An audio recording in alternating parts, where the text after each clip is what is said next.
Hey, thank you for clicking on the video. As you can see, we're jumping back into the American Dad universe today. If you enjoy, go ahead and leave a like. Also, subscribe to the channel if you haven't already and hit the notifications button so you know exactly when new videos is up and ready for viewing. As per usual, if you don't like spoilers and you never watched American Dad before for some reason, you should jump over here, go watch it, and then come back. If you don't care, then we move on. So this is a little off topic from what we're going to be talking about today, but in my last American Dad video, I was talking about Debbie, and one of the things I mentioned was how Steve took revenge or whatever for what was going on. And I didn't realize, like, I ended up rewatching that episode. I didn't realize that it was actually Snot, Barry, and Toshi who wrote those mean things about her, and they actually framed the popular girls. But she even says herself that she understood Steve's point of view of wanting to get revenge in her honor, once she saw the whole school wanting to like beat him up or whatever. So still don't like Debbie. And while those popular girls didn't fully deserve the things that Steve did to them, it is what it is. He thought that he was, helping his girl out. Okay, moving on to the actual topic today, we're going to be talking about Stan. And actually, Debbie kind of contributes to the first thing I want to talk about. So, when Steve first brings Debbie around, Stan goes crazy. Like, he is just so upset. Like, how could Steve be dating a fat girl? And this leads him to start barely eating and over exercising. And I actually find this episode to be so interesting, the way they deal with showcasing body dysmorphia and showing how anorexia can show up in people's lives. Because throughout this episode, we see Stan is like going full blown workouts, and he's trying to eat as least amount as he can, and his family is showing like great concern. And for the majority of this episode, Stan looks fat as hell. Like, he looks like he's just constantly gaining weight. But the way that like Francine and them is talking about him, they're like genuinely concerned for his health. Until we get to the final point of view where we see that Stan is actually very, very skinny.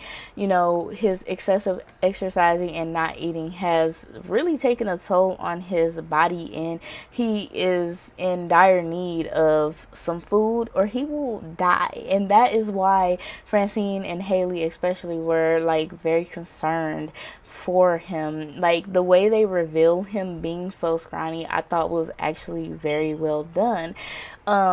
And it just goes to show you how easily broken Stan's mind can be. Just with how his childhood upbringing was, it makes him to overextend his thought process, and he can go off the deep end pretty quickly. And the thing about it is, when he was going through his anorexia, he saw himself as fat. And so like they put him in like therapy or something like that, and it was a therapy group of all of these different anorexic people. And he ends up meeting this girl who teaches him how to get out of eating and how to stay unhealthy, but they think that they are doing something very healthy. Like, it's very unfortunate. I think towards the end of the episode, obviously, I mean, in every other episode, Stan is normal. He looks normal. He does not have this anorexic problem anymore. So towards the end of this episode, he ends up fixing it. But yeah, his mind gets broken very easily. There is another episode where I don't really know exactly what the full cause was. I'm going based off of pure memory. If I come across this episode again, then I will, if I have the information incorrect, I'll be able to fix it in a different video.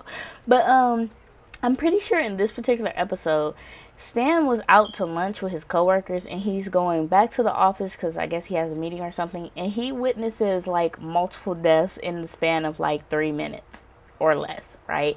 And this causes him to just get very worried about, you know, dying in general, like his health, and like just the possibility of something going wrong, like him not having enough control over how things could play out in his life. And this leads him to spend a shit ton of hours in his basement creating this miniature version of the town of Langley. And you know, then he takes a shrink ray from his job, shrinks himself down, and decides this is where he's gonna stay. He's gonna stay in this tiny town. And you know, Steve ends up figuring out that Stan has shrunk himself because he was playing with the toy because he didn't think Stan was down there. And Stan, you know, double crosses them and shrinks them down, and they're all stuck in this tiny town. The thing about it is, so it gets also disrupted because Roger breaks some wine. Ants get attracted to the wine.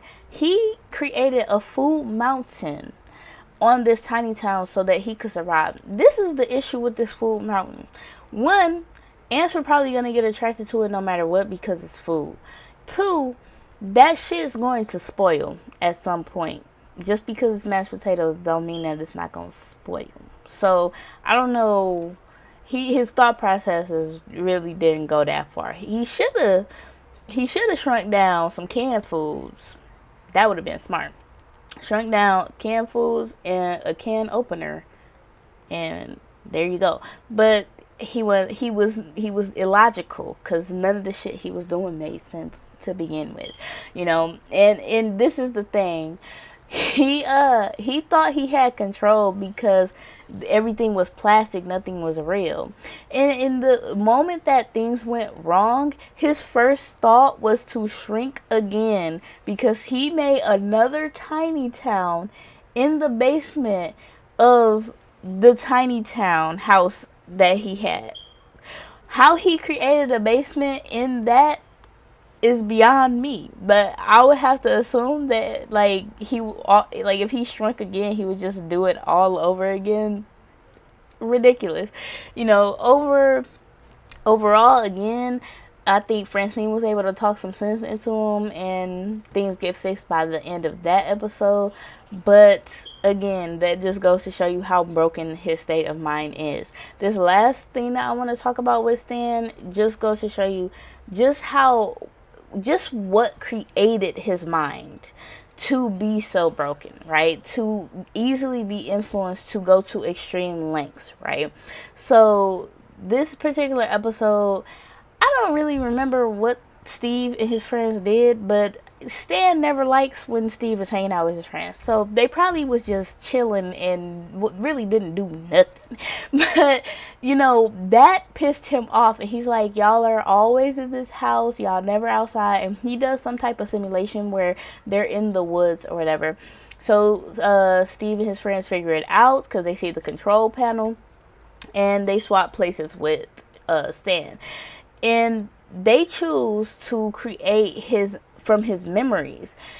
So at first there was like a happy filter going on, and he's having this great conversation with his dad, and everything's so happy and so nice, and his dad's being so nice, and it was like, hold up. Steve was like, this is not my grandfather. Like, this is not how my dad grew up. I know for a fact my grandfather ain't never told him that he loved him. So they turned off the happy filter, and like the reality of his situation was just so tragic. Like, his dad just ignored him, didn't say a damn thing to him. Like, he was talking to him, and his dad was like, go away, go outside. Like, he's walking around. His dad lives in this terrible ass neighborhood, and you know, there's just like a bunch of craziness going on. I think a building was on fire. I don't know. It was a lot of abandoned buildings, and he comes across a dead body. And you know, these were highlights of his childhood. Like, he was like, oh yes, I remember this, and he was just so fond of it because this is the life that he knows. And what's crazy is, you know, Stan is someone who likes to have control over, like, every little detail that he can have control over in his life. And when you watch that episode, you kind of understand why. Like, that was kind of a chaotic childhood for him to have. The fact that he was actually happy and having fond memories within that moment just shows you how he had to find ways to cope while he was just a kid to be able to withstand and live in his environment alone. You know, ultimately, they end up messing up something and creating a zombie out of the dead body that he saw, and they had to like help him survive, you know, using their video gaming skills or something like that. And, you know, he learns a lesson from it or whatever about, you know, new age kids or something. I don't know. But yeah, I just wanted to talk about that a little bit in this video, and that's pretty much all that I have to say. If you made it this far, thank you for watching. Why don't you tell me, what is one of your one of your favorite moments with Stan? Or if you even like Stan's character, you know, he is a character that I laugh at. I will say that. But yeah, I kind of feel bad for him. I definitely will be making more videos pertaining to Stan because his childhood, his upbringing, you know, with his mother and his father, like, really just shows you why he is the way that he is. And like, they really messed him up, like, on two different spectrums, and it's just kind of sad when you really think about it. But yeah, I hope you enjoyed this video, and until next time, bye.